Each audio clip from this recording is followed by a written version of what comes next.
সকাল থেকেই ভার্সিটির মধ্যে হইচই লেগে আছে। চারপাশে রঙিন ফুল দিয়ে সাজানো হয়েছে, নজর কাড়া এক দৃশ্য। গেটের দুপাশে রঙিন ব্যানার, মাঝখানে বড় করে লেখা আছে university leadership and youth farm. অডিটোরিয়ামের সামনে সারি সারি ফুলের তোড়া, সাদা লিলি আর হলুদ গোলাপ দিয়ে সাজানো অভ্যর্থনার ডেস্ক। স্বেচ্ছাসেবীরা ব্যস্ত, কেউ অতিথিদের নাম যাচাই করছে, কেউ তো আবার বুকলেট আর আইডি কার্ড হাতে তুলে দিচ্ছে। এই সব কিছু দেখে শুনে ঠিক করছে ইলারা। আজকে এই প্রোগ্রামের সব দায়িত্ব তারই ওপরে। সব কিছুই সাজানো গোছানো প্রায় শেষের দিকেই ইলারা সব কিছু আবারও একবার পরখ করে নেয়। আজ ভার্সিটির ভিপি তার ছেলে আসছে। গেটের সামনে কয়েকজন শিক্ষার্থী ফুল নিয়ে দাঁড়িয়ে আছে অতিথিদের আপ্যায়ন করার জন্য। পরপর দুটো গাড়ি এসে গেটের সামনে দাঁড়ালো। প্রথম গাড়ি থেকে বেরিয়ে আসে অলিক চৌধুরী, আর দ্বিতীয় গাড়ি থেকে বেরিয়ে আসে তার ছেলে প্রভাব চৌধুরী। তারা ভেতরে ঢুকতেই ফুল দিয়ে টিচাররা তাদের অভ্যর্থনা জানিয়েছে। অডিটোরিয়ামের ভেতরে ঢুকতেই সবাই উঠে দাঁড়ায় আর তালি দিয়ে তাদের স্বাগতম করে। কিছু কিছু মেয়েও তো প্রভাবের দিয়ে হাঁ করে তাকিয়ে আছে, যেন চোখ দিয়ে তাকে গিলে ফেলবে। এইরকম সুদর্শন ছেলে এর আগে তারা কখনো দেখেছে কিনা সন্দেহ আছে। কালো প্যান্ট, সাদা শার্ট আর কালো ব্লেজার, সিল্ক চুলগুলো সব কিছুতেই যেন তাকে ফুটিয়ে তুলছে। তাদের জন্য রাখা হয়েছে আলাদা লাউঞ্জ। তারা গিয়ে নিজেদের জায়গায় বসে। টিচাররা তাদের সাথে কুশল বিনিময় করছে। শুধু ইলারা বাদে, সে বর্তমানে এখানে উপস্থিত নেই। চারপাশে ক্যামেরার ফ্ল্যাশ, নরম গুঞ্জন, চাপা উত্তেজনা, এরই মাঝে কারোর পদচারণের ধ্বনি শোনা যায়। মুহূর্তের মধ্যে চারপাশ নীরব হয়ে পড়ে। কেউ কেউ তো ওই ধ্বনির উৎস খুঁজছে। তখনই অডিটোরিয়ামের দরজা খুলে ইলারা প্রবেশ করে। পরনে তার কালো রঙা শাড়ি, চুলগুলো ছেড়ে দেওয়া, চোখে কাজল আর ঠোঁটে হালকা লিপস্টিক। মুখে তার স্মিত হাসি আর চোখে দীর্ঘ এক আত্মবিশ্বাস। সে ধীরে ধীরে স্টেজের দিকে এগিয়ে যায়। প্রভাব এতক্ষণ ফোনের মধ্যে মগ্ন থাকলেও এখন তার চোখে শুধু ইলারার ওপরেই নিবদ্ধ। চোখ যেন তার সরাতেই ইচ্ছা করছে না। ইলারা এগিয়ে মিস্টার অলিক চৌধুরীর সাথে হ্যান্ডশেক করে তারপর প্রভাবের দিকে এগিয়ে একটা মুচকি হাসি দিয়ে তার হাত বাড়িয়ে দেয়। প্রভাব এক দৃষ্টিতে ইলারার দিকেই তাকিয়ে আছে। তাকে এভাবে তার দিকে তাকিয়ে থাকতে দেখে ইলারা কিছুটা ইতস্তত বোধ করে। সে আবারও মুখে হালকা হাসি রেখে জিজ্ঞাসা করে, মিস্টার প্রভাব চৌধুরী? তবে সামনে ধ্যান মগ্ন হয়ে বসে থাকা ব্যক্তিটির কোনো ভাবান্তরই নেই। সে যেন অন্য রাজ্যে হারিয়েছে। ইলারা এবার তার সামনে হাত নাড়ালে তার ধ্যান ভাঙে। ঘোর কাটতেই এলোমেলো দৃষ্টিতে এদিক ওদিক তাকিয়ে পরিস্থিতি সামলে নেওয়ার জন্য সে দ্রুত ইলারার সাথে হ্যান্ডশেক করে নেয়। ইলারা গিয়ে নিজের স্থানে দাঁড়ায়। মাইক হাতে নিয়ে ইলারা বলতে শুরু করে, সুপ্রভাত সম্মানিত অতিথিবৃন্দ, শিক্ষক ও শিক্ষার্থীবৃন্দ। আজকে বিশ্ববিদ্যালয় তরুণ নেতৃত্ব সম্মেলনে আপনাদের স্বাগত জানাই। আমাদের সঙ্গে আছেন আমাদের ভার্সিটির ভিপি মিস্টার অলিক চৌধুরী, যিনি এই প্রোগ্রামকে অনুমোদন দিয়েছেন এবং উৎসাহ দিয়েছেন। ইলারা এবার ভিপির দিকে তাকিয়ে বলে, মিস্টার চৌধুরী, আমাদের ভার্সিটি ও শিক্ষার্থীদের জন্য আপনার কিছু কথা থাকলে আমরা শুনতে চাই। তার কথা শেষ হতেই চারপাশে তালির আওয়াজ শোনা যায়। ইলারা মুচকি হেসে হাতে থাকা মাইক মিস্টার অলিকের দিকে এগিয়ে দেয়। ভিপি মৃদু হেসে হাতে তুলে নিয়ে মুখের সামনে ধরেন। সবাইকে জানাচ্ছি শুভেচ্ছা। আশা করি আজকের সম্মেলন আমাদের শিক্ষার্থীদের জন্য অনুপ্রেরণার উৎস হবে। মিস্টার অলিক কিছুক্ষণ বক্তব্য দিয়ে তার কথা শেষ করেন। কথা শেষ হতেই সবাই হাতে তালি দিয়ে সম্মান প্রদর্শন করে তাকে। তিনি ইলারার দিকে মাইক এগিয়ে দিয়ে নিজের জায়গায় বসে পড়েন। ইলারা হেসে আবারও বলতে শুরু করে, ধন্যবাদ মিস্টার চৌধুরীকে। আজকে আমাদের মধ্যে আরেকজন বিশেষ অতিথি, তারুণ্য উদ্যোক্তা এবং আরকে অফ ইন্ডাস্ট্রির মালিক মিস্টার প্রভাব চৌধুরী। আপনাকে অনুরোধ করছি আমাদের মাঝে কিছু বলার জন্য। প্রভাব ওঠার সাথে সাথে চারপাশে মেয়েদের গুঞ্জন শোনা যায়। সে হেসে ইলারা থেকে মাইক নিয়ে বলতে শুরু করে, শুভ সকাল। আজ এখানে উপস্থিত হয়ে আমি আনন্দিত। আশা করি আমাদের আলোচনা তরুণ প্রজন্মকে নতুন দৃষ্টিভঙ্গি দেবে।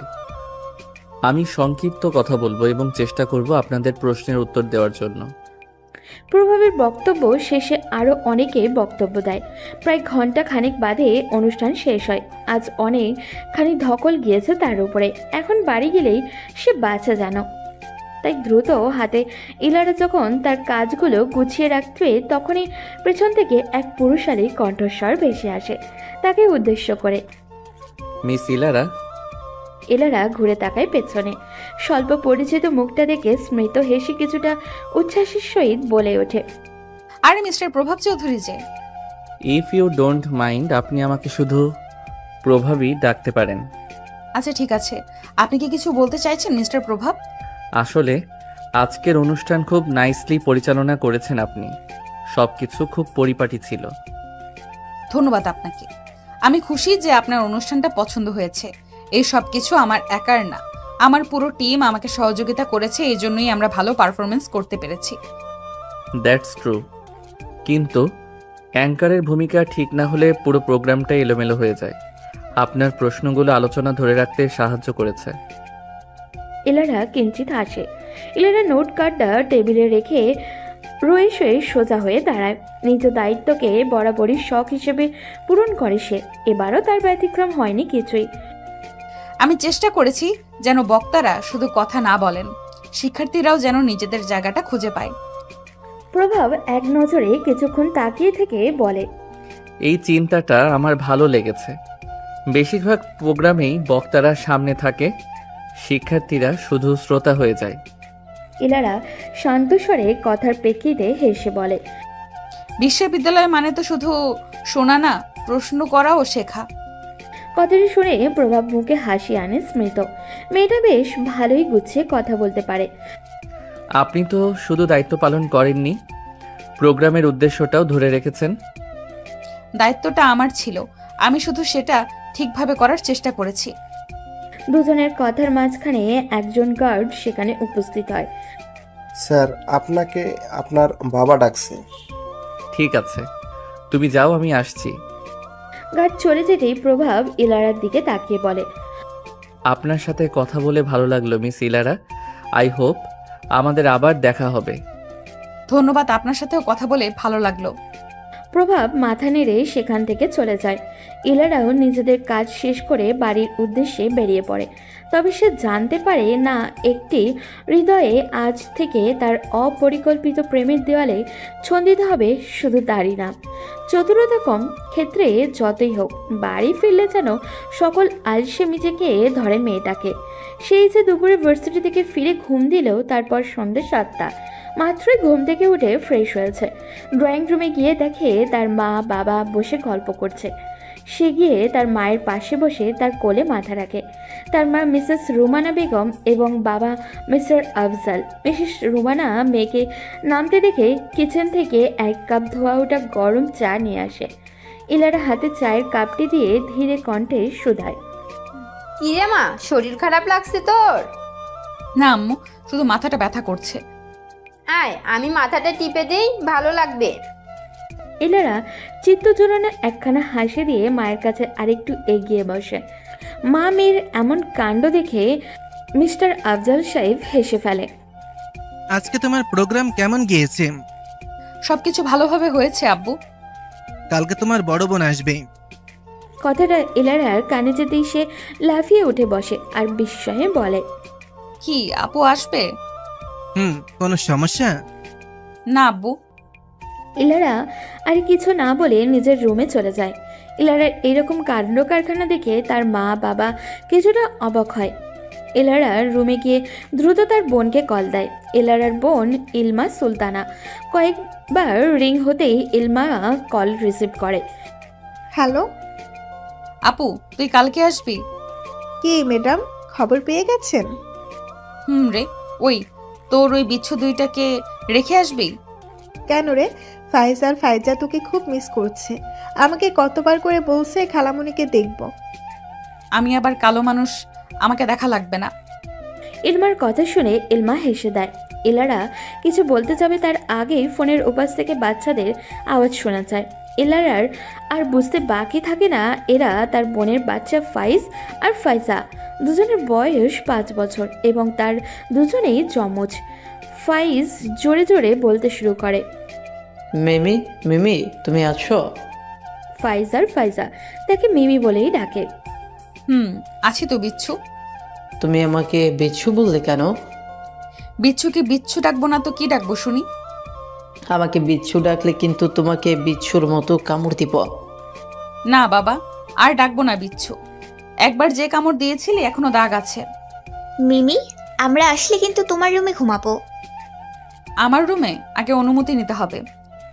আমরা অনুমতি নেব না, আমরা দখল করব। ঠিক আছে, কিন্তু আমার একটা শর্ত আছে। কি শর্ত?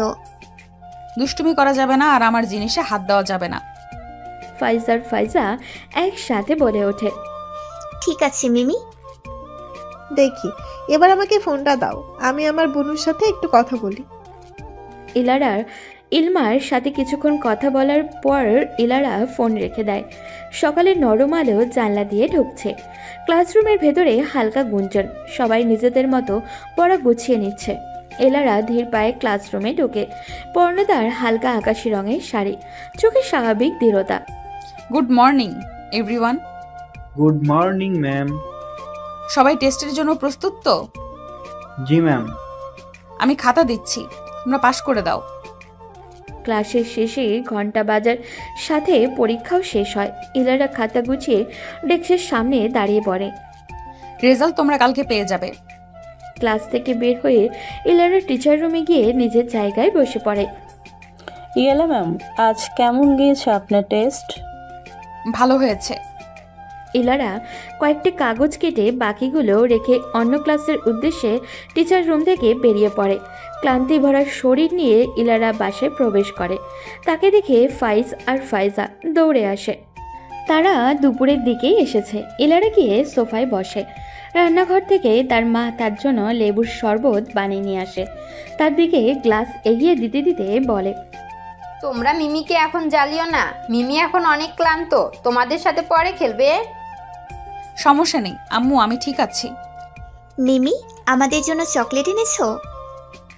এনেছি তো, আগে আমি ফ্রেশ হয়ে নিই, তারপর তোমাদের চকলেট দেব। ঠিক আছে মিমি। বিকেলের দিকে ইলারা আর ইলমা ছাদে যায়। ফাইজ আর ফাইজা এখনো ঘুমাচ্ছে। দুই বোন ছাদের এক কিনারার দিকে দাঁড়ায়। শ্বশুরবাড়ি কেমন রে আপু? বলিস না, একদিক দিয়ে ভালো, আবার আরেক দিক দিয়ে খারাপও বটে। কেন খারাপ? ঘরের সমস্ত কাজ আমাকেই করতে হয়, বাচ্চাদের দেখাশোনা হতে সব কিছুই। তবে মাঝে মধ্যে তোর ভাইয়াও আমাকে হেল্প করে। ইলমার কথায় দীর্ঘ এক নিঃশ্বাস ফেলে ইলারা। কোথাও যেন আধারি ছায়ায় কিছু বাসনা ভেসে আসতে চায় তার চোখের পাতায়। জানিস, তুই এই বাড়ি থেকে চলে যাওয়ার পর তোকে অনেক মিস করেছি। বাবা, কেন রে? যখন ছিলাম তখন বলতি তুই চলে গেলেই পুরো ঘরের রাজত্ব আমার, আর এখন মিসও করছিস? তখন বুঝিনি তোর গুরুত্বটা, তুই চলে যাওয়ার পর বুঝতে পেরেছি। আচ্ছা বাবা, আর ইমোশনাল হতে হবে না। আমি তো আর একবারের জন্য শ্বশুর বাড়ি চলে যাইনি। ইলারা হালকা মাথা নেড়ে তার বোনের কাঁধে মাথা রাখে। দুজনে আরও কিছু সময় ছাদে কাটায়। সন্ধ্যা 6টায় ইলারা নিজের রুমে বসে খাতা কাটছে। হঠাৎই রুমে হুড়মুড়িয়ে ফাইজ আর ফাইজা ঢোকে। ইলারা খাতা থেকে চোখ সরিয়ে তাদের দিকে তাকায়। কি করছো মিমি? খাতাটা কাটছি, কিছু বলবে? আসলে না, মানে তোমার ওই রঙগুলো আমাদের দিবে? ইলারা চোখ ছোট ছোট করে ফাইজের দিকে তাকিয়ে বলে, আমার রং দিয়ে তুমি কি করবে? আমরা ছবি আঁকবো। আচ্ছা, ওই ড্রয়ারে আছে, নিয়ে যাও, নষ্ট করবে না। ঠিক আছে মিমি। দুজনে খুশি হয়ে চলে যায়। ইলারা আবারও নিজের খাতা কাটতে ব্যস্ত। কিছুক্ষণ বাদে ইলারার ফোন কল আসে। ইলারা একবার তাকিয়ে দেখে আননোন নাম্বার থেকে কল এসেছে, তাই সে কল রিসিভ করে না। পরপর কয়েকবার কল আসছে দেখে এবার ইলারা বিরক্ত হয়ে কল রিসিভ করে, ফোন কানে তুলে নেয়। কি সমস্যা, কল দিচ্ছেন কেন? কে আপনি? ফোনের ওপাশ থেকে প্রভাব বলে ওঠে, আমি প্রভাব বলছি, মিস ইলারা। ও আপনি? আমি ভাবলাম কে না কে, কিন্তু আপনি আমার নাম্বার পেলেন কি করে? ভার্সিটির অফিসিয়াল কন্ট্যাক্ট লিস্ট থেকে। ও বুঝতে পেরেছি, আসলে আমি আননোন নাম্বার দেখে কল রিসিভ করিনি। বুঝতে পেরেছি। তো কি করছেন এখন? স্টুডেন্টদের খাতা কাটছি, আর আপনি? আমি তো তোমার কথাই ভাবছি। কি বললেন আপনি? কিছু না তো, কোম্পানির কিছু ফাইল দেখছিলাম। মনে হয় আপনি এখন ব্যস্ত আছেন। আমি একদমই ব্যস্ত না, আমার অনেক সময় আছে। আর তুমি আমাকে আপনি না বলে তুমি বলতে পারো। আচ্ছা ঠিক আছে। এখন কি একটু দেখা করা যাবে? এখন? হ্যাঁ, কোনো সমস্যা? ইলারা বুঝতে পারে না হঠাৎই লোকটার এমন দেখা করতে চাওয়ার কারণ কি। আপন মনেই ভাবতে থাকে, এই লোক আবার আমার সাথে দেখা করতে চায় কেন? কেন, কোনো মতলব নেই তো। কি হলো, কিছু বলছো না যে? কি? হ্যাঁ, আসলে এখন এই সময় তো পসিবল নয়, তবে আপনি যদি চান তো আমরা বরং কালকে দেখা করি। ঠিক আছে, তুমি যা বলবে। আচ্ছা, আর কিছু বলবেন? না মানে আমার কাজ আছে তো আর কি। আচ্ছা ঠিক আছে, কালকে না হয় বাকি কথা বলবো। আর হ্যাঁ, আমার নাম্বারটা সেভ করে রেখো। ওকে। প্রভাবের কথায় রাজি হয়ে গেলেও ইলারার মনে ভিন্ন সুর বাজে। আবার কি কথা বলবে? আচ্ছা থাক, কালকেই দেখা যাবে না হয়। ফোন রেখে ইলারা খাতা কাটায় ব্যস্ত হয়। রাত প্রায় 9টা ছুঁই। ইলারার খাতা কাটা শেষ, রুম থেকে বের হয় ও। ড্রয়িং রুমে ফাইজা হাসির আওয়াজ শোনা যাচ্ছে। সে সেদিকে এগিয়ে গিয়ে ইলমার পাশে ধপাস করে বসে পড়ে। তাকে দেখে ফাইজা এগিয়ে আসে। মিমি দেখো, আমার ছবিটা বেশি সুন্দর হয়েছে না? না মিমি, আমারটা বেশি সুন্দর হয়েছে না? আমারটা বেশি সুন্দর। না আমারটা। আরে বাবা, দুজনেরটাই বেশি সুন্দর হয়েছে। এবার খুশি? হুম। রাতের খাবার শেষে যে যার রুমে চলে যায়। ইলারা মাত্রই নিজের রুমে এসেছে, তখনই রুমে হুড়মুড়িয়ে ফাইজা ঢোকে। তাদেরকে দেখে ইলারা বলে, তোমরা এখানে কেন? আমরা বলেছিলাম না এখানে ঘুমাবো। আচ্ছা ঘুমাও, তবে আমাকে একটুও জ্বালাবে না। ঠিক আছে। সকাল সকাল ইলারা ভার্সিটি যাওয়ার উদ্দেশ্যে রেডি হয়ে নেয়। তখনই ফাইজা রেডি হয়ে তার সামনে আসে। তাদের দেখে ইলারা ভ্রু কুচকে জিজ্ঞাসা করে, তোমরা এখানে কেন? আবার কি চাই? মিমি, আমরাও তোমার সাথে যেতে চাই। না না, একদমই না। এমনি রাতে আমাকে ঘুমাতে দাওনি। ফাইজা তাদের দিকে কাঁদো কাঁদো চোখে তাকায়। ইলারা পড়ে যায় এবার মহা মুশকিলে। সেও তো তাদের দিকে কাঁদো কাঁদো করে তাকায়। ইলারা ইলমার দিকে তাকিয়ে বলে, আপুরে, তোর বিচ্ছুগুলোকে নিয়ে না রে। ফাইজা দেখো, তোমাদের মিমিকে কিন্তু বিরক্ত করবে না। মিমি তোমাদের জন্য কোনো দিন নিয়ে যাবে। না না, আমরা আজকে যাব। মিমি, তুমি আমাদের নিবে না? ইলারা কি বলবে বুঝে উঠতে পারছে না। এদের কোনো কথাই সে ফেলতে পারে না। সে সোফায় বসে ব্যাগ থেকে ফোনটা বের করে প্রিন্সিপালের নাম্বারে কল দেয়। রিসিভ হতেই ইলারা বলে ওঠে, হ্যালো স্যার। হ্যাঁ মিস ইলারা, বলুন। স্যার আমি খুবই দুঃখিত, তবে আজকে আমার একটু ছুটি লাগবে। কেন? আসলে আমার শরীরটা খুব খারাপ স্যার, এই অবস্থায় বাইরে যাওয়াটা সম্ভব হচ্ছে না তাই। না মিস ইলারা, আজ তো ছুটি নেওয়া যাবে না। দুজন টিচার অলরেডি ছুটি নিয়ে ফেলেছে।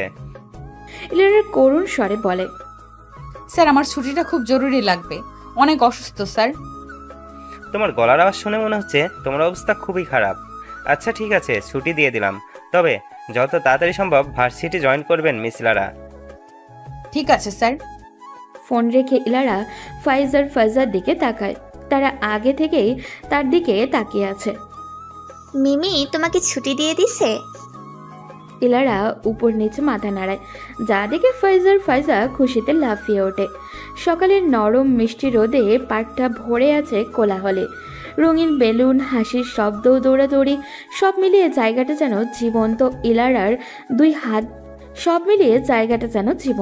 ইলারার দুই হাত ধরে রেখেছে ফাইজ আর ফাইজা। দুজনের চোখেই একরকম উচ্ছ্বাস। মিমি আগে নাগরদোলায় উঠবো। না না, আগে বোট রাইড। আচ্ছা, এক এক করে সব রাইডে উঠবো। আগে নাগরদোলায় উঠবো, তারপর বোট রাইডে, কেমন? ঠিক আছে মিমি।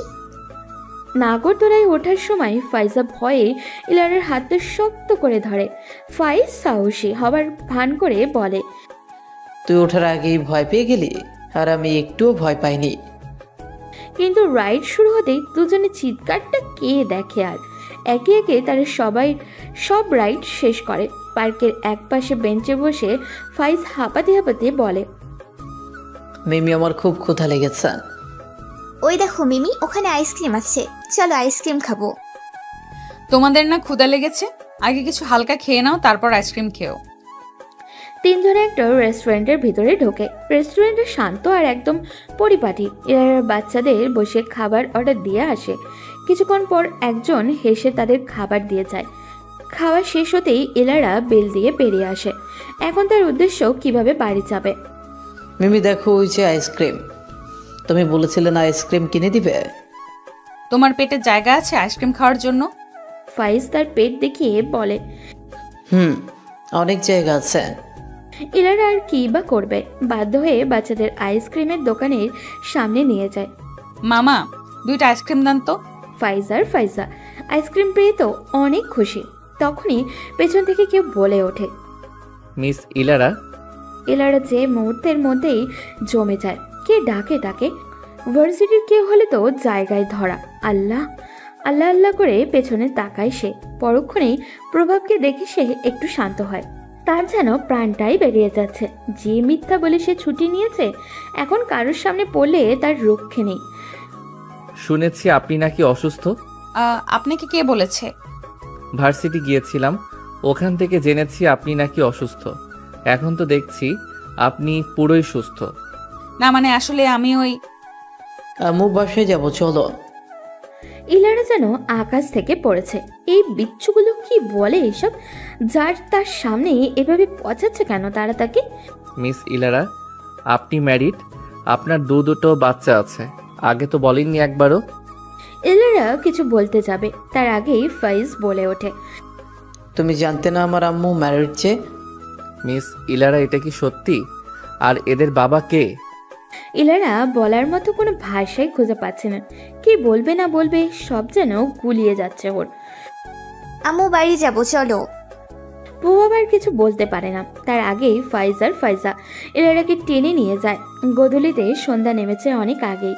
প্রভাব নিজের কেবিনে বসে ইলারার কথাই ভাবতে থাকে। বারবার তার কানে শুধু ফাইজার বলা আম্মু কথাটাই বাজছে। ইলারা কি সত্যিই ম্যারিড? কই, তাকে তো দেখে মনে হয়নি সে ম্যারিড কিংবা সে 2 বাচ্চার মা। ইলারাকে নিয়ে প্রভাব কত কিছুই না ভেবে রেখেছে। সে কিছুই এখন ভাবতে পারছে না। তার মাথা ঝিমঝিম করছে কিছু ভাবতে গেলেই। অন্যদিকে তখনকার সব ঘটনা ইলারা সবাইকে বলে, যা শুনে তারা তিনজনেই হেসে দেয়। ইলমা হাসতে হাসতে বলে, বাবা, আমার বাচ্চারা যে এত বুদ্ধিমান তা তো জানতাম না। তোর বিচ্ছুগুলোর জন্য এখন গর্ভধারণ ছাড়াই দুটোর আম্মা হয়ে গেছি। তো ভালো কথা, কেউ তোকে আর ডিস্টার্ব করবে না। এমনিতেই তোর বিয়ের জন্য অনেক ছেলেই এসেছে, আর তুই তো এখন বিয়ে। এসব কথা থাক এখন আপু। এক হিসাবে বিচ্ছুগুলো আমার একটা কাজ করে দিয়েছে। তুমি আমাদের আবার বিচ্ছু বললা কেন? আরে বাবা, আর বলবো না, যা এবার খুশি? কয়েকটা দিন এভাবেই কেটে গেল। এর মধ্যেই প্রভাব ইলারার সাথে ওই দিনের পর আর কোনো দেখা করেনি। ভার্সিটির একটা কাজের সূত্রে প্রভাবের আজ ভার্সিটিতে আসা। মিটিং রুমে থেকে বেরিয়ে এসে এদিক ওদিক কাউকে খুঁজছে। তার এইসব কাণ্ডেও প্রিন্সিপাল সব লক্ষ্য করছে। তিনি বিনয়ী সুরে বলেন, আপনি কি কাউকে খুঁজছেন মিস্টার চৌধুরী? হ্যাঁ। না মানে না, কাউকে না তো। না মানে আপনাকে দেখে মনে হচ্ছে আপনি কাউকে খুঁজছেন। আসলে তেমন কিছুই না। বাই দ্য ওয়ে, আজ কি মিস ইলারা ম্যাম আসেননি? এসেছে তো। আপনার কোনো প্রয়োজন ওনাকে ডেকে দিব? না, তার দরকার নেই। ঠিক আছে।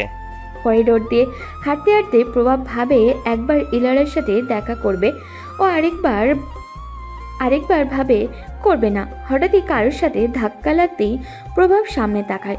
ইলারা নিজের মাথা ডলতে বিরক্তিকর সুরে বলে ওঠে, আপনি কি চোখে দেখেন না? সরি, আমি খেয়াল করিনি। ইলারা আর কিছু না বলে চলে যেতে চাইলে অনিক তার পথ আটকে সামনে দাঁড়ায়। ইলারা বিরক্তিমাখা মুখ নিয়ে বলে, কিছু বলবেন? আমি জানতে চাই তুমি কি সত্যি ম্যারিড? ইলারা মুচকি হেসে বলে, কোনো সন্দেহ আছে যে আমি ম্যারিড কিনা? তোমাকে দেখে তো মনেই হয় না তুমি ম্যারিড আর 2 বাচ্চার মা। ইলারা এবার জোরেই হেসে দেন। তাকে হাসতে দেখে প্রভাব জিজ্ঞাসা করে, তুমি হাসছো কেন? আপনার কথা শুনে। আমি কি হাসির কথা বলেছি নাকি? তা না, আচ্ছা পরে কথা হবে, এখন আমার ক্লাস আছে, বাই। বাড়ি এসেই প্রভাব শুধু ইলারার কথাই ভাবছে। কখন যে তার মা এসেছে সেদিকে তার কোনো খেয়ালই নেই। প্রভাবের মা মিসেস সাবিরা। প্রভাব বাবা, কে এত ভাবছিস বলতো? প্রভাব বেখেয়ালি ভাবেই বলে ওঠে, ইলারা। ইলারা? কে ইলারা? না আম্মু, কেউ না তো। কি ইলারা? কই, তুমি হয়তো ভুলভাল কিছু শুনেছো। না না, আমি একদমই ভুল শুনিনি। তুই ইলারাই বলেছিস। কয়েকদিন ধরে তোকে আমি দেখছি, তুই কিছু একটা নিয়ে সারাক্ষণ চিন্তায় থাকছিস। তেমন কিছু না আম্মু, আমি ঠিক আছি। সত্যি ঠিক আছিস তো? হ্যাঁ আম্মু, 1 কাপ কফি দিবা আমায়? আচ্ছা বস, আমি বানিয়ে আনছি। কেটে গিয়েছে বেশ কয়েকটা দিন। প্রভাব আর ইলারা দুজনেই তাদের ব্যস্ততার দিন কাটাচ্ছে। কোম্পানির নতুন প্রজেক্ট নিয়ে কাজ চলছে। আগে প্রভাব যখনই সময় পেত ভার্সিটিতে আসতো, তবে এখন আর আসা হয় না। সারাদিন কাজের চাপ লেগেই থাকে তার। সামনে ফাইনাল সেমিস্টারের পরীক্ষা, তাই ইলারা ব্যস্ততা যেন দ্বিগুণ বাড়ছে। তাই 2 দিন পর থেকে পরীক্ষা শুরু। চারিদিকে পরীক্ষার প্রস্তুতি, দৌড়ঝাঁপ শুরু হয়েছে। ইলারা ক্লাস শেষ করে মিটিং রুমের দিকে যায়। সামনে পরীক্ষা, ওই নিয়েই কথা হবে। প্রায় 1 ঘন্টার মতো মিটিং চলে। বিকেলের দিকে ইলারা বাসায় পৌঁছায়। নিজেকে কোনো রকম ঠেলে ঠুলে ফ্রেশ হয়ে নেয় ও। এখন একটু ঘুম দিলেই সে বাঁচে। বালিশের মাঝে মাথাটা হেলিয়ে দেয় ও। সন্ধ্যার আলো প্রায় নিভে এসেছে। আকাশ লালচে বর্ণ ধারণ করেছে। শহরটা এতক্ষণ শান্ত থাকলেও এবার আগের মতো প্রাণবন্ত হয়ে যায়। ইলারা রুম থেকে বের হয়ে ড্রয়িং রুমের দিকে যায়। আগে থেকেই ওখানে সবাই ছিল। ঘুম হলো তোর? আমরা কালকে চলে যাব মিমি। কি রে আপু, আরো কয়েকটা দিন থেকে জানা।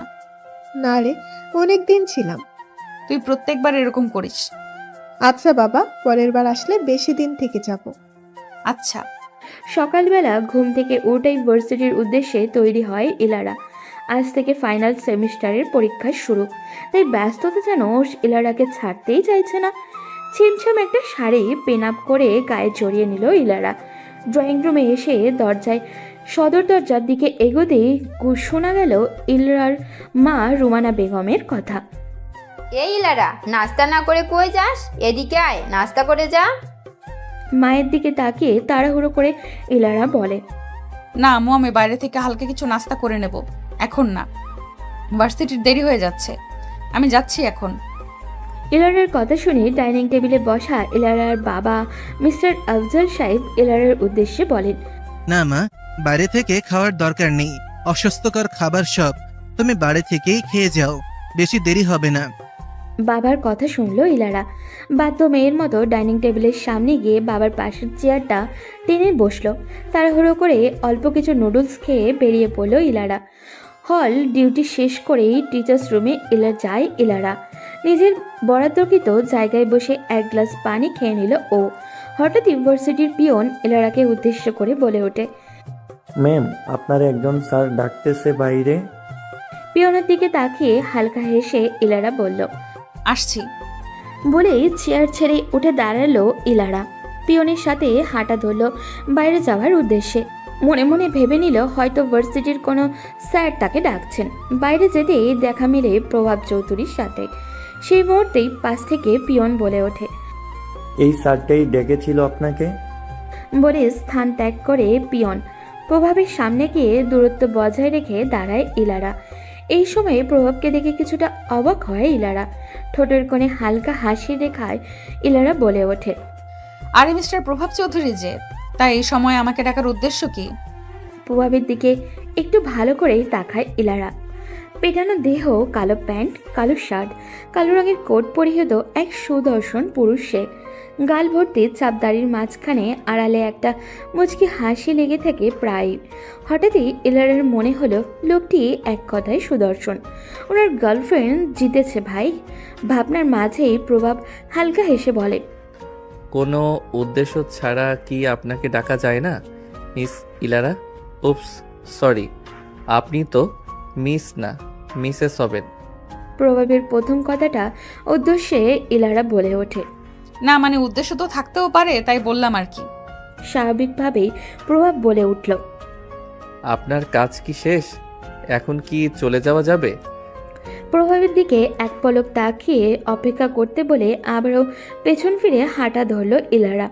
টিচার্স রুমে গিয়ে নিজের হাতে ব্যাগ ফোনটি নিয়ে হাঁটা ধরল বাইরের দিকে। প্রভাবের সামনে গিয়ে হালকা হেসে আস্তে করে বলে ও, চলুন। ইলারা প্রভাব দুজনেই হাঁটা শুরু করলো। ভার্সিটির গেট পেরিয়ে রাস্তায় পা দিতেই প্রভাব বলে ওঠে, কফি খাওয়া যাবে আপনার সাথে এক কাপ? ইলারা প্রভাবের দিকে তাকিয়ে কিছু একটা ভেবে বলে, যাওয়া যায়। শহরের একটা পরিচিত কফি শপে যায় ইলারা আর প্রভাব। দুজনেই চেয়ার টেনে সামনাসামনি বসল। ওয়েটারকে ডেকে 2 কাপ কফি অর্ডার করে প্রভাব। ইলারার দিকে তাকিয়ে হালকা হেসে বলে ওঠে, বললে না তো তোমার বিয়ে কবে হলো? প্রভাবের কথা শুনে তার দিকে তাকালো ইলারা। চোকাচুকি হলো দুজনের। ইলারাকে চুপ থাকতে দেখে মুখ খুলল প্রভাব নিজে। কি হলো বলতে অনিচ্ছুক? প্রভাবের দিকে এক দৃষ্টিতে তাকিয়ে ভারী একটা নিঃশ্বাস ফেলে ইলারা বলে ওঠে, যদি বলি আমি ডিভোর্সি। ইলারার শান্ত গলায় কথা শুনে চমকে ওঠে প্রভাব। হালকা উত্তেজিত হয়ে বলে ওঠে ও। হোয়াট? প্রভাবের কথায় চুপ থাকে ইলারা। তার থেকে কোনো প্রকার উত্তর না পেয়ে প্রভাব নিজেই পুনরায় বলে ওঠে, মজা নিচ্ছেন? শুকনো ঢোক গিলে ইলারা। ভারী নিঃশ্বাস ফেলে তার ছেলের হাসি হেসে বলে উঠল ও। শুনতে চান? বসন্তের হাওয়া বইছে চারপাশে। বাতাসে ভেসে আসে ফুলের সুগন্ধ। কত কত সুন্দর ফুল দেখা যায় চারপাশে। সেই রকম একটা সুন্দর ফুলের মনেও বয়ে যাচ্ছে নতুন অনুভূতি। টুকটুকে লাল শাড়ি পাত্রপক্ষের সামনে বসে আছে 21 বছরের এক সদ্য যুবতী। পিয়মের সামনাসামনি বসে আছে কোণে সাজে ইলারা। লজ্জায় লাল হয়ে আছে মুখটা। পাশে বসে আছে কাজী সাহেব। তাছাড়াও আছে প্রিয়মের বাবা মা, চাচা, মামা, ইলারার বাবা মা আর বেশ কয়েকজন মুরব্বী। ঘরোয়াভাবেই প্রিয়ম আর ইলারার বিয়েটা 3 কবলে সম্পন্ন হলো। পারিবারিকভাবে বিয়েটা ঠিক হয়েছে প্রায় 1 মাস আগেই, কিন্তু প্রিয়ম আর ইলারার দেখাটা হয় বিয়ের দিন প্রথম। এর আগে কেউ কাউকে দেখেনি আর না কথা বলেছে। তারপর ও ইলারার মনে এক অন্যরকম অনুভূতি তৈরি হয়। নতুন জীবন, নতুন মানুষ, সব কিছু মিলিয়ে ইলারার মনে এক অন্যরকম আনন্দ বয়ে যায়। অপেক্ষায় থাকে অপর পাশের মানুষটির জন্য। আজ সে অপেক্ষার অবসান ঘটেছে। মনে এক বুক বেদনা নিয়ে, চোখে জল নিয়ে ইলারাকে প্রিয়মের হাতে তুলে দিয়ে বিদায় দিলেন ইলারার বাবা মা। সাজানো খাটের এক কোণায় বসে আছে ইলারা। অপেক্ষা করছে তার নতুন জীবনের সঙ্গী প্রিয়মের জন্য। অবশেষে রুমে প্রবেশ করলো প্রিয়ম।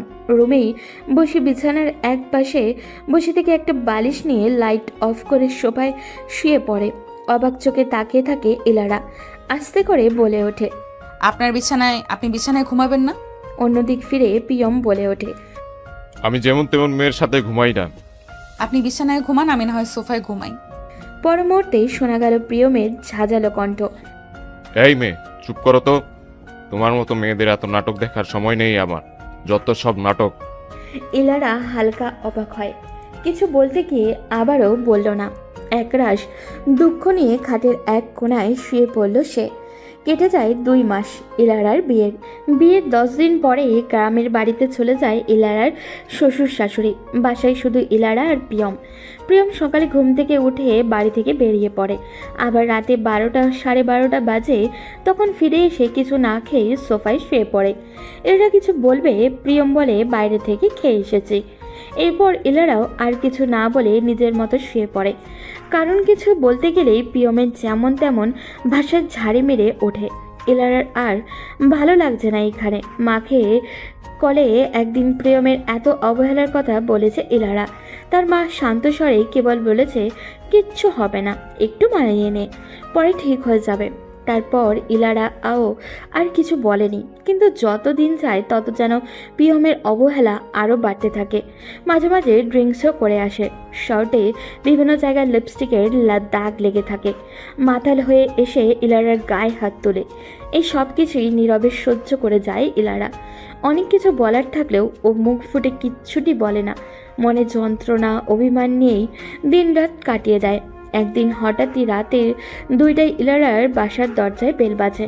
হালকা অবাক হয় ইলারা, এত দেরিতে তো প্রিয়মের আসার কথা নয়, তাহলে কে এসেছে?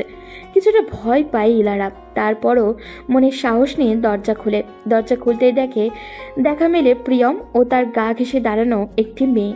লম্বা প্রিয়মের ঘাড় সমান হবে, গায়ে ধবধবে ফর্সা, পরনে পিঙ্ক কালারের একটু হাঁটু ছুঁই ছুঁই জামা, ঠোঁটের কোণে মুচকি হাসি। প্রিয়মও মেয়েটির ভিতরে ঢুকে আসে ইলারার পাশ কাটিয়ে। ইলারার দরজা বন্ধ করে প্রিয়মের দিকে অবাক নয়নে তাকিয়ে থাকে। সোফায় বসে প্রিয়ম ও মেয়েটি। প্রিয়ম মেয়েটির দিকে তাকিয়ে ইলারাকে উদ্দেশ্য করে বলে ওঠে, এ হচ্ছে লীরা, আমার দ্বিতীয় বউ, তবে প্রথম ভালোবাসা। আমি আর ও আজকে আইনগতভাবে বিয়ে করেছি, শুধু ধার্মিকভাবে করা বাকি। সেটাও করে নিব কিছুদিনের মধ্যে। ও আজকে থেকে এখানেই থাকবে।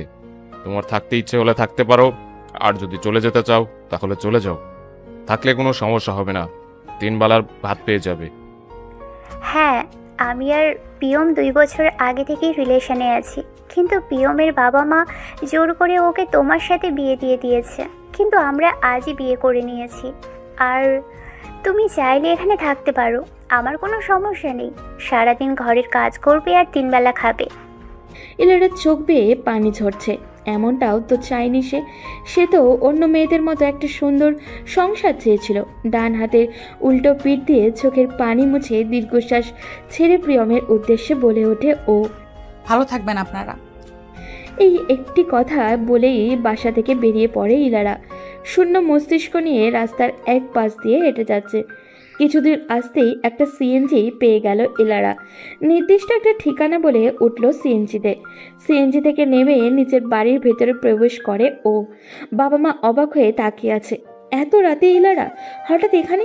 মিস্টার আফজল সাহেব বলে ওঠে, কিরে মা, এত রাতে তুই হঠাৎ এখানে? আফজল সাহেব কথা শেষ করতেই হু হু করে কেঁদে ওঠে ইলারা। কান্না থামিয়ে বাবা মাকে সব কিছু খুলে বলে সে। ইলারার বাবা মা দুজনেই কিছু বলল না, কেবল চুপ করে বসেছিল। কী বা বলবে তারা? দেখে শুনে মেয়েটাকে একটা জানোয়ারের হাতে তুলে দিয়েছিল। মেয়ের জীবন চেয়ে তার নিজের হাতেই ধ্বংস করেছে। তার কিছুদিন পর ইলারার স্বাক্ষর নিয়ে ডিভোর্স পেপারে পাঠিয়ে দেয় প্রিয়মের কাছে। ইলারা পড়াশোনা আবারও শুরু করে দেয়। এরপর থেকে ইলারার বাবা মা কখনো বিয়ে নিয়ে কিছু বলে না। মাঝে মধ্যে বললেও ইলারা বলে দেয় সে বিয়ে করতে ইচ্ছুক নয়। বিয়ে সংসার এসবের মায়া ছেড়ে দিয়েছে সে অনেক আগেই। ইলারার বাবা মাও আর কিছু বলেন না। কথা শেষ করেই একটা দীর্ঘশ্বাস ফেলে ইলারা। সামনাসামনি বসে থাকা প্রভাবের দিকে তাকায় ও। অবাক নয়নেই ইলারার দিকে তাকিয়ে থাকে প্রভাব। কি বলবে ভেবে পাচ্ছে না সে। ইলারার থেকে চোখ নামিয়ে টেবিলে থাকা কফির দিকে তাকায় ও। আস্তে করে বলে ওঠে, কথা বলতে বলতে কফি ঠান্ডা হয়ে গেছে, নতুন করে 2 কাপ অর্ডার করছি। প্রভাবের কথা শুনে ইলারা হালকা হেসে বলল, লাগবে না, অন্য একদিন না হয় একসাথে কফি খাওয়া যাবে, আসি এখন। বলেই চেয়ার ছেড়ে উঠে দাঁড়ালো ও। টেবিলের উপরে থাকা নিজের হাত ব্যাগটি নিয়ে ধীর পায়ে হেঁটে কফি শপ থেকে বেরিয়ে যায়। ইলারাও যাওয়ার পানে তাকিয়ে রইল প্রভাব। মনে মনে ভাবল, ইলারাকে দেখে তো মনেই হয় না তার যে এত কষ্ট। কত সুন্দর হেসে মেতে কথা বলে নারীটি। ইলারার মুখের হাসি দেখেই প্রমাণ তার প্রেমে পড়েছিল প্রভাব। কিন্তু এই হাসির আড়ালে যে এতটা কষ্ট জড়িয়ে আছে তা তো কেউ জানেই না। আর কিছু না ভেবেই কফির বিল পরিশোধ করে বেরিয়ে পড়ে ও। বাড়ি ফিরে এসে নিজের বরাদ্দকৃত রুমে গিয়ে ফ্রেশ হয়ে খাটে গা এলিয়ে দেয় প্রভাব। মাথা ঘুরছে শুধু ইলারার কথা ভেবে। কফি শপে বলা কথাগুলো যেন বিশ্বাসই হচ্ছে না তার এখনও। ঘোর ভাঙে মিসেস সাবিরা বেগমের ডাকে, কিরে প্রভাব, ডিনার করতে আয়। খাবো না আমি, তুমি আর বাবা খেয়ে নাও। খাবি না মানে? কেন খাবি? আয় খেতে। ইচ্ছে করছে না। মিসেস সাবিরা বেগম প্রভাবের দিকে কিছুক্ষণ তাকিয়ে আবারও চলে গেল কিচেন রুমে। 5 মিনিট পর প্রভাবের রুমে আবারও হাজির সাবিরা বেগম, হাতে একটা ভাতের প্লেট। প্রভাবের পাশে বসে ভাতগুলো তরকারি দিয়ে মাখতে মাখতে বলে উঠল, কি হয়েছে রে তোর? আজ কয়েকদিন ধরে দেখতে পাচ্ছি তুই সব সময় কাকে নিয়ে যেন ভাবিস। অন্যরকম হয়ে গেছিস তুই। মায়ের কথায় চুপ করে থাকলো প্রভাব। মিসেস সাবিরা বেগম প্রভাবকে ভাতগুলো খাইয়ে দিয়ে প্লেটটা টেবিলের উপরে রাখলো। হাত ধুয়ে নিয়ে প্রভাবের মুখটা ধুয়ে নিজ হাতেই ধুয়ে দিল। খাটের উপরে বসে প্রভাবকে কাছে টেনে নিয়ে মাথাটা তার কোলে রেখে চুলে হাত বোলাতে বোলাতে আধুরে কণ্ঠে বলে ওঠে, আমি কিন্তু আমার প্রশ্নের উত্তর পাইনি প্রভাব বাবা। মায়ের দিকে তাকায় অনেক। মিসেস সাবিরা বেগম আবারও বলে ওঠে, আমার ছেলেটা কি কারোর প্রেমে টেমে পড়েছে নাকি রে? প্রভাব নীরবে মায়ের দিকে তাকিয়ে থাকে কয়েক সেকেন্ড, তারপর আস্তে করে বলে উঠল, আচ্ছা মা, আমি যদি একটা ডিভোর্সি মেয়েকে বিয়ে করি তাহলে তোমরা কি সেই বিয়েটা মেনে নেবে? প্রভাবের কথায় আবারও মিসেস সাবিরা বেগম অবাক দৃষ্টিতে বলে ওঠে, কি? মায়ের দিকে তাকালো প্রভাব, তারপর আস্তে করে বলে ওঠে, মা, ইলারা, আমি যাকে প্রথম দেখাতেই ভালোবেসে ফেলেছি সে ডিভোর্সি, তার আগেও একটা সংসার ছিল। মায়ের দিকে তাকিয়ে থেকে বলতে শুরু করলো ইলারার অতীত। বাসায় এসে ফ্রেশ হয়ে ঘুম দিল ইলারা। সেই ঘুম ভাঙলো মাত্রই রুমানা বেগমের ডাকে, এই লারা, খেতে আয়। আসছি। ডিনার করে রুম থেকে এসে শোয়ার জন্য প্রস্তুত হলো ইলারা। পর মুহূর্তে মনে এলো প্রভাবের কথা। কফি শপ থেকে আসার পর আর কথা হয়নি তার সাথে। ইলারা আবারও বিছানা ঠিক করায় মন দিল, কিন্তু কিছুতেই প্রভাবের কথা মাথা থেকে ফেলতে পারছে না ও। কিছু একটা ভেবে ফোন হাতে নিল ইলারা। প্রভাবের সেভ করা নাম্বারে কল দিতে গিয়েও দিল না সংকোচে। কল দিয়ে কি বলবে ও? সে প্রভাব যদি জিজ্ঞাসা করে কেন কল দিয়েছ, তখন কি বলবে ইলারা? কথা শেষ করেই একটা দীর্ঘশ্বাস ফেলে প্রভাব। মায়ের দিকে তাকিয়ে আবারও বলে উঠল, আমি ইলারাকে ভালোবেসে ফেলেছি মা, আমার ওকে চাই, প্লিজ মা, না করো না প্লিজ। প্রভাবের দিকে মায়া ভরা দৃষ্টিতে তাকায় মিসেস সাবিরা বেগম। তার মাথায় হাত রেখে বলে ওঠে, আমার ছেলে যাকে বিয়ে করতে চায় তার সাথে বিয়ে হবে, এতে আমার কোনো আপত্তি নেই। কথাটা বলেই হালকা হেসে বেরিয়ে পড়ল মিসেস সাবিরা বেগম। পর মুহূর্তেই বেজে উঠল প্রভাবের ফোনটি। স্ক্রিনে ভেসে ওঠে ইলারা নামটি। আনমনেই হেসে উঠল সে, সাথে কিছুটা অবাকও হলো বটে। 2-3 বার বাসতেই কলটা রিসিভ করলো সে। হ্যালো ইলারা। হ্যালো। দুজনেই কয়েক সেকেন্ড চুপ রইল। তা এত রাতে আমাকে কল, কারণ কি ম্যাডাম? এমনিতেই। ও এমনি? ও তাহলে আমার কথা মনে পড়ে? চুপ রইল ইলারা। প্রভাব পুনরায় বলে ওঠে, তা কল যেহেতু দিয়েছেন সেহেতু এখন একটু শুনুন। আপনাকে একটা ঠিকানা দিচ্ছি। পরশু শুক্রবার সন্ধ্যা 7:30 একটি সুন্দর নীল রঙের শাড়ি পরে সেই ঠিকানায় পৌঁছে যাবেন। প্রভাবের কথায় হা হয়ে যায় ইলারা। মনের অন্তরালে হাজারো অকথিত শব্দ, কিছু প্রশ্নের সংমিশ্রণে যেন লজ্জায় নুয়ে যেতে যায় এই প্রখর হৃদয়ের মেয়েটি। কি উত্তর দেবে না দেবে করে আর দেওয়াই হলো না উত্তর। সেই কথার উপরেই কলটা কেটে দিল ইলারা। প্রভাব বুদ্ধিমান লোক, সহজেই বুঝে যায় মেয়েটার লজ্জার কারণ। ইলারার সংকোচ দেখে মনে মনে হেসে উঠল সে। অপরদিকে ইলারা নিজের প্রতি নিজেরই বিরক্ত হচ্ছে। মনে মনে ভাবল, কেন যে এই লোকটাকে কল দিতে গেলাম, এখন আবার কোথায় যেতে বলল? আমি কি একটু বেশি জড়িয়ে পড়েছি তার সাথে? পরদিন বৃহস্পতিবার সকাল 8:50 ইলারা ভার্সিটির উদ্দেশ্যে তৈরি হয়ে নিল। মাথায় ঘুরছে শুধু প্রভাবেরই কথা। লোকটা তাকে কোথায় যেতে বলল, কেন আবার দেখা করতে বলল, কিছুই জানা নেই ইলারার। কিছু একটা ভেবে নিজের আলমারিটা খুলল ইলারা। একবার চোখ বুলিয়ে নেয় পুরো আলমারিতে। খোঁজ করা সেই মতো একটা নীল রঙের শাড়ি পেয়েও ও যায় আলমারির এক কোণে। শাড়িটি হাতে নিয়ে এপাশ ওপাশ করে আরও একবার আলমারিতে রেখে দিয়ে সে, কেন জানি ইলারার মন মতো লাগছে না শাড়িটা। আলমারি বন্ধ করে নাস্তা করে রওনা হয় ভার্সিটির উদ্দেশ্যে। ছুটির পর সকল কাজের অবসান ঘটিয়ে ভার্সিটির গেট পেরিয়ে রাস্তায় পা দেয় ইলারা। কিন্তু অবাক করা বিষয়, আজকে একবারও প্রভাবের দেখা পেল না সে। অন্যদিকে ভার্সিটি থেকে বেরিয়ে সোজা বাড়ির দিকে গেল ও। আজ যায় তার বিপরীত দিকে। কিছু দূর হেঁটে এসে প্রবেশ করে একটি বড় শপিং মলে। শাড়ির দোকানে গিয়ে পছন্দসই নীল রঙের একটা শাড়ি কিনে নেয় সে। তারপর সেই শাড়ির সাথে ম্যাচিং করে কিনে নেয় কিছু হালকা কারুকাজের জুয়েলারি। মোটামুটি একটি পরিপূর্ণ সাজের জন্য সব কিছু কিনে ক্লান্তি ভরা শরীর নিয়ে রওনা হয় সে বাড়ির উদ্দেশ্যে। সন্ধ্যা 6:54। আয়নার সামনে দাঁড়িয়ে হাতে চুড়ি পড়ছে আর গুনগুন করে গান গাইছে ইলারা। যদিও গান গাওয়ার অভ্যাস নেই বললেই চলে, তার কোনো এক সময় ছিল, কিন্তু সেই অভ্যাস বাদ দিয়েছে 21 বছর পরই। কিন্তু আজ কেন আবার সেই পুরনো অভ্যাসটি মনে পড়ছে তা জানা নেই ওর। আজ কেন তার মনটা ফুরফুরে তাও জানা নেই। নিজের মধ্যে আবারও সেই যুবতী রূপটা খুঁজে পাচ্ছে যেন সে। সম্পূর্ণ সাজ শেষ করে আয়নায় নিজেকে একবার দেখে নিল ইলারা। বহুদিন পর এমন করে সাজলো সে। সাজগোজ তার তেমন একটা পছন্দ না, তারপরেও আজকে সে মন মতো সেজেছে। নিজেকে দেখে নিজেই মুগ্ধ হচ্ছে বারংবার। পরনে নীল রঙের শাড়ি, গলায় সাদা রঙের পাথরের হার, হাতে কাচের চুড়ি, ঠোঁটে নিউড কালারের লিপস্টিক, সব কিছুই যেন মুগ্ধ করছে তাকে। সদর দরজা দিয়ে বাইরে যেতেই পেছন থেকে শোনা গেল মিসেস রুমেনা বেগমের কথা। ইলারা মা, এত সেজেগুজে কই যাস? মায়ের দিকে তাকিয়ে ইলারা বলে ওঠে, আম্মু ভার্সিটিতে একটা ফাংশন আছে, সেখানেই যাচ্ছি। কথাটা বলেই বেরিয়ে পড়ল ইলারা। প্রভাবের কথা বলাটা ঠিক হবে বলে মনে হলো না তার, তাই ভার্সিটির নাম দিয়ে চলে আসলো। প্রভাবের দেওয়া ঠিকানায় পৌঁছালো ইলারা। বাড়ি থেকে প্রায় 1 ঘন্টার পথ। প্রভাব বলেছিল 7:30 যেতে, কিন্তু ইলারা আসলো 8টা বাজে। বাইরে থেকে সাজানো একটা রেস্টুরেন্ট। ইলারা ধীর পায়ে এগিয়ে রেস্টুরেন্টের ভিতরে প্রবেশ করে। ভেতরে প্রবেশ করতেই দেখা গেল চারপাশে নীল সাদা বেলুন দিয়ে সাজানো। সাউন্ড বক্স থেকে ভেসে আসছে মিষ্টি একটা সুর।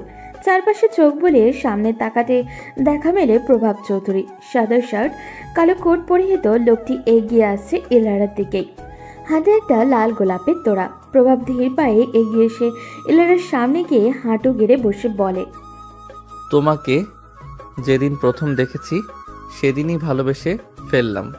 নিজের অজান্তেই অন্তরে ঠাঁই দিয়ে ফেলেছি। তুমি কি সারা জীবনের জন্য আমার জীবনে ফিরে আসবে ইলারা? আমার সহধর্মিণী হবে? প্রভাবের কথায় ইলারা চমকে ওঠে। এমন কিছু আশা করেনি প্রভাবের কাছ থেকে। নজর দেয় প্রভাবের দিকে, শূন্য মস্তিষ্কে ছোট্ট করে জবাব দেয়, এটা সম্ভব না মিস্টার প্রভাব চৌধুরী। আমি তোমার সবটা জেনেই নিজের করে নিতে চাইছি ইলারা। কথা দিচ্ছি কখনো আমার কাছ থেকে নিজেকে তোমার আনসেফ ফিল হবে না। আমি আমার সর্বোচ্চটা দিয়ে তোমায় আগলে রাখার চেষ্টা করব সারাটা জীবন ধরে। ইলারার কণ্ঠ তীব্র হয়। মেয়েটার চোখ ছলছল করে, তবুও সে চায় না কোনোভাবেই চোখের পানি কারোর সামনে ঝরিয়ে নিজের দুর্বলতা প্রকাশ করতে। আপনার সাথে আমার পরিচয় কয়টা দিনের মাত্র মিস্টার প্রভাব চৌধুরী। এরই মধ্যে এমন কিছু করার সাহস কি করে পান আপনি? আপনার থেকে আমি অন্তত এটা আশা করিনি। প্লিজ এটা নিয়ে আর দ্বিতীয়বার আসবেন না আপনি। কথাটা বলেই দ্রুত পায়ে রেস্টুরেন্ট থেকে বেরিয়ে যায় ইলারা। তার যাওয়ার পানে তাকিয়ে রইল প্রভাব। বুক ভরা আশা নিয়ে এসেছিল সে আজ ইলারার কাছ থেকে, তো এটা আশা করেনি সে। তার মানে ইলারা সে কখনোই নিজের করে পাবে না, ইলারা তার হবে না। ভাবতেই বুকটা ধপ করে ওঠে তার। বাড়ি ফিরে এসে শাড়ি চেঞ্জ না করেই নিজের রুমের বারান্দায় গিয়ে ধপ করে বসে পড়ে ইলারা। বুকের ভিতরে ঝড় বয়ে যাচ্ছে তার, মাথায় ঘুরছে শুধু প্রভাবের কথা। প্রভাবকে এইভাবে রিজেক্ট করে সে কি ভুল করেছে? তাকে কি একবারও সুযোগ দেওয়া উচিত ছিল? হঠাৎই ইলারার মাথায় আসে সেও কি প্রভাবের প্রতি দুর্বল। ভেবে পায় না ইলারা, আর ভাবতেও চায় না সেই সব। মস্তিষ্ক শূন্য লাগে বারবার তার। এক জীবনে আর কত সইবে সে? কেটে গেল 22টা দিন। এর মধ্যে ইলারার সাথে প্রভাবের একবারও কথা হয়নি। প্রভাব ভার্সিটিতে গিয়ে কয়েকদিন ইলারার সাথে কথা বলতে চেয়েছিল, কিন্তু ইলারা অ্যাভয়েড করে গেছে বারবার। এরপর থেকে ইলারাকে ফলো করে সে, কিন্তু কথা বলতে চেষ্টা করে না আর। ইলারার দিকে কেবল চুপচাপ তাকিয়ে থাকে। সেটা ইলারাও লক্ষ্য করে, তবে সে কিছু বলে না। প্রভাবে পাশ কাটিয়ে চলে আসে। দুজনের মধ্যে কেউই কারোর সাথে কথা বলে না। আজকেও তাই হলো। ইলারা ভার্সিটি থেকে বের হয়ে রাস্তায় পা দিল, তখনই দেখা গেল প্রভাবকে। রাস্তার একপাশে বাইকে হেলান দিয়ে দাঁড়িয়ে আছে। তার সূক্ষ্ম দৃষ্টি হচ্ছে ইলারার দিকে।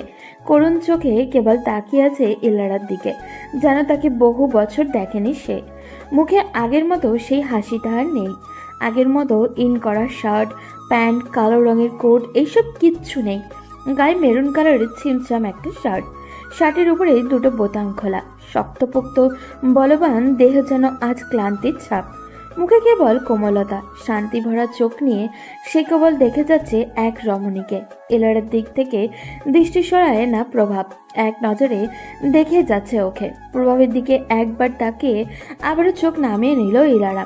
ধীর পায়ে প্রভাবকে পাশ কাটিয়ে চলে আসে সে। এটা প্রতিদিনই হয়, কিন্তু অনেক এর পাশ কাটিয়ে চলে আসার সময় তার বুকটা হু হু করে চলে ওঠে। আজকেও তাই হলো। ইলারা পাশ কাটিয়ে চলে আসার পর আর পেছনে ফিরে তাকায় না ও, কিন্তু আজ তার মনটা ভীষণভাবে চাইছে পেছনে ফিরে লোকটাকে একবার দেখতে। কেন জানি তার মন বলছে প্রভাবের সাথে খারাপ কিছু হবে, পরের বার হয়তো প্রভাবকে আর এভাবে দেখবে না। ভাবনা অনুযায়ী ইলারা পেছনে ফিরে তার দিকে তাকায়।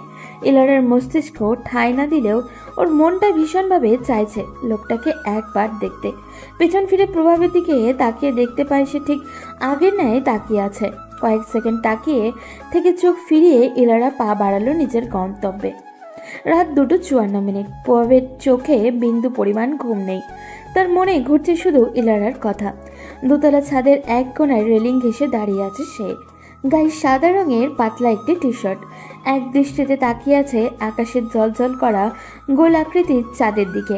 অন্য সময় হলে চাঁদটাকের সৌন্দর্য উপভোগ করতো সে, কিন্তু আজ তার করছে না। তার মনে হচ্ছে ইলারার সৌন্দর্যের কাছে এই পূর্ণিমার চাঁদটি কিছুই না। ইলারা যেন পূর্ণিমার চাঁদের চেয়েও খুব সুন্দর। এমন একটা পূর্ণিমার রাতেই প্রভাব ইলারাকে পেতে চেয়েছে। ইলারার সাথে একসাথে চাঁদ দেখার স্বপ্ন দেখেছে সে, কিন্তু তা তো মনে হয় এর জন্মে আর পূর্ণ হবে না। আর না ইলারাকে পাবে এর জন্মে, কিন্তু তাতে কি? প্রভাব পরের জন্মেই ইলারার জন্য অপেক্ষা করবে। এই জন্মে সে কেবল একজনের মায়ায় জড়িয়েছে, কিন্তু তাকে তো আর পাওয়া হলো না। ছোটবেলা থেকে এই পর্যন্ত সে যা চেয়েছেই তাই পেয়েছে, কিন্তু আজ পাচ্ছে না। সে ইলারাকে ভীষণভাবে চাইছে, কিন্তু কেউ পাচ্ছে না ইলারাকে তার করে দিতে। এবার আর কেউ তার ইচ্ছা পূরণ করছে না। এইসব হাবিজাবি ভাবতে ভাবতেই প্রভাব সিঁড়ি দিয়ে নিজের বরাদ্দকৃত রুমে প্রবেশ করলো। আনমনে এগিয়ে গেল একটা ড্রয়ারের কাছে। ড্রয়ারটা খুলে একটা বন্দুক বের করে নিজের হাতে তুলে নিল। ধীর পায়ে হেঁটে এগিয়ে গেল ব্যালকনিতে। রেলিংয়ে হেলান দিয়ে আনমনে চোখ দিয়ে দুফোঁটা অশ্রু বিসর্জন দেয় সে। হঠাৎ করে মনে পড়ল সে বহুদিন পর চোখ থেকে জল ঝরাচ্ছে। সেই যে 5 বছর বয়সী থাকতে কান্না করা বন্ধ করে দিয়েছে, এরপর আর কখনো কান্না করেনি সে, কিন্তু আজ আবারও আগের মতো কাঁদছে।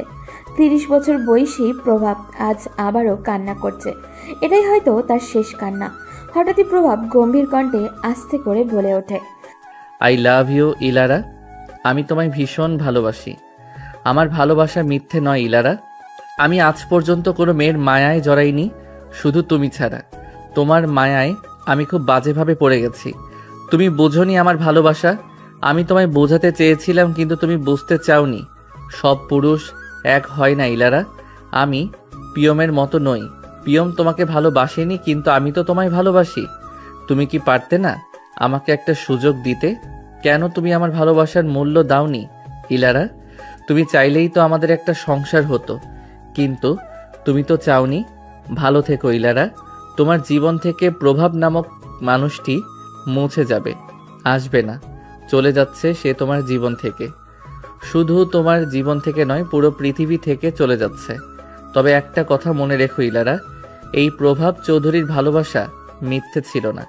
তোমাকে সে ভীষণ ভালোবেসেছে। সবশেষে একটাই কথা, সবসময় ভালো থেকো, আর পারলে এই আমাকে মনে রেখো।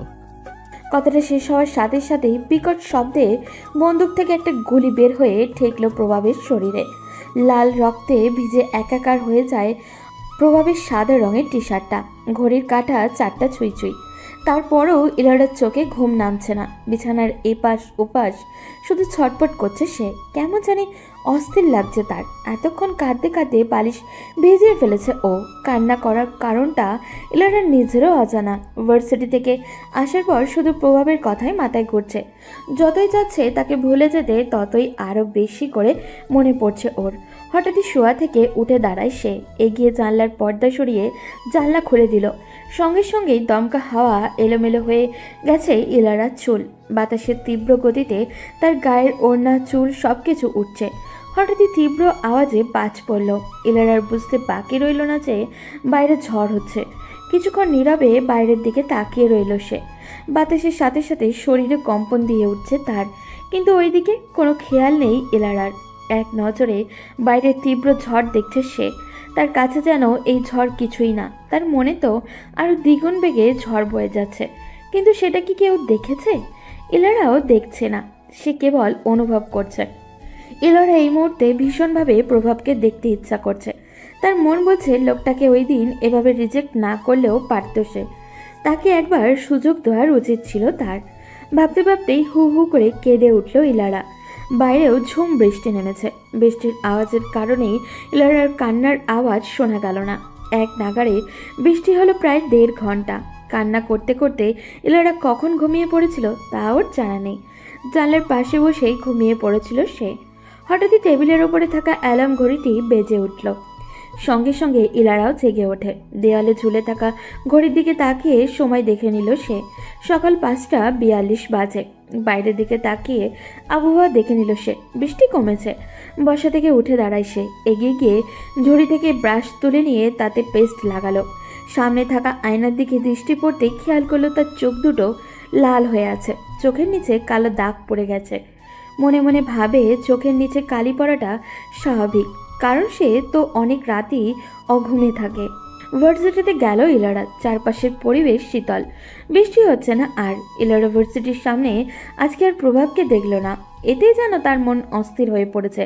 প্রতিদিন সকালে ভার্সিটিতে আসার সময় ইলারা দেখত প্রভাব গেটের সামনে বাইক নিয়ে দাঁড়িয়ে থাকে, কিন্তু আজ আর তাকে দেখা যাচ্ছে না। ইলারা অস্থির চোখে রাস্তার চারপাশে কয়েকবার চোখ বুলিয়ে নেয়, কিন্তু প্রভাবের দেখা মেলে না।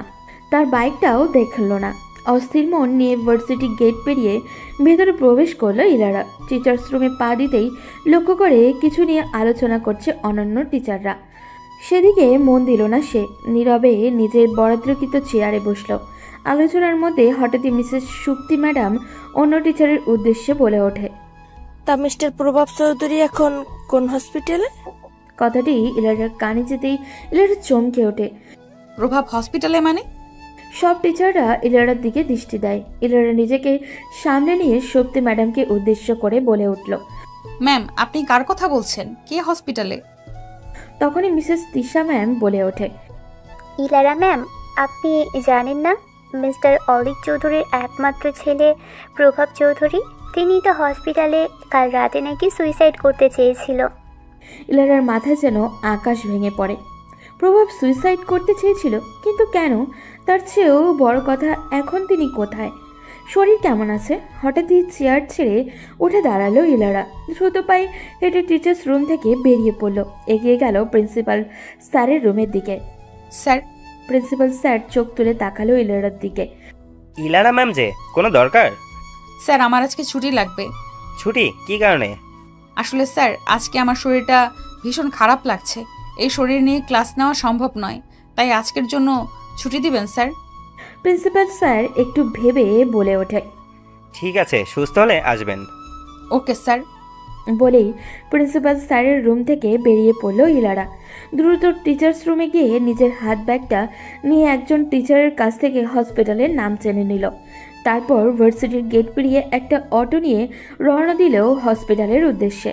হসপিটালের সামনে গিয়ে অটোর ভাড়া মিটিয়ে প্রবেশ করলো হসপিটালের ভিতরে। প্রভাবের কেবিন নাম্বার জেনে নিয়ে দ্রুত পায়ে এগোলো সেই দিকে। তিনি 3 তলার 21 নম্বর কেবিনে রয়েছেন। তিনি 3 তলায় প্রবেশ করতেই দেখা গেল 21 নম্বর কেবিনের সামনে লোকজনের ভিড়। এরা ধীর পায়ে এগিয়ে গেল কেবিনের সামনে। একপাশে দেখা গেল অনিকের বাবা অলিক চৌধুরীকে। নীরবে একটি চেয়ারের উপরে বসে আছেন তিনি। এলারা মনে হলো এখন মিস্টার চৌধুরীর কাছে যাওয়া উচিত নয়। ছেলের এমন অবস্থার মন মানসিকতা ভালো নেই তার, কিন্তু তারপরেও ইলারা যায়। তার অস্থির মন তো প্রভাবের অবস্থা জানতেই চাইছে। এখানে তো ইলারা মিস্টার অলিক চৌধুরীকে ছাড়া আর কাউকে চিনেন না। ইলারা এগিয়ে গেল মিস্টার অলিক চৌধুরীর কাছে। স্যার বলতে গিয়েও বলল না, আঙ্কেল বলে সম্বোধন করলো। আঙ্কেল? মিস্টার অলিক চৌধুরী চোখ তুলে তাকালো ইলারার দিকে, ছোট্ট করে বলে ওঠে, ইলার মা তুমি? ইলারা চুপ করে রইল কয়েক সেকেন্ড। তারপর কিছু বলতে যাবে তার আগেই পাশ থেকে একটা মহিলা ইলারাকে উদ্দেশ্য করে ডেকে ওঠে, এই এদিকে আসো। ইলারা তাকালো মহিলাটার দিকে, চোখ মুখ ভাঙা। মহিলাটিকে প্রথমেই দেখেছিল ইলারা, অন্য একটা মহিলার কাঁধে মাথা রেখে নীরবে কান্না করছিল। ইলারা বুঝতে পারল এটা প্রভাবের রিলেটিভ কেউ হবে। ইলারা এগিয়ে গেল মহিলাটির কাছে। মিসেস সাবিরা বেগম বসা থেকে উঠে দাঁড়ালো। নিজেকে সামলে নিয়ে ইলারার এক হাত ধরে হাসপাতালের এক কোণায় গেল। ইলারা বুঝল না মহিলাটার কার্যক্রম। সে কেবল নীরবে তাকিয়ে রইল। এক কোণে গিয়ে মিসেস সাবিরা বেগম মুখ খুললেন, ভাঙা কণ্ঠে বলে উঠলেন, তুমি ইলারা? ইলারা আস্তে করে বলে উঠল, জি। মিসেস সাবিরা বেগম দীর্ঘশ্বাস ছেড়ে বলল, আমি প্রভাবের মা, সাবিরা বেগম। ইলারা চুপ রইল। প্রভাতের সাথে কি সম্পর্ক তোমার? এরা থমকে গেল। কি সম্পর্ক বলবে সে বুঝতে পারছে না। ইতস্তত বোধ করে বলল, আমরা এমনিতেই পরিচিত। তুমি জানতে প্রভাব তোমাকে ভালোবাসে? ইলারা চমকে ওঠে। কি বলবে সে এখন? কিছু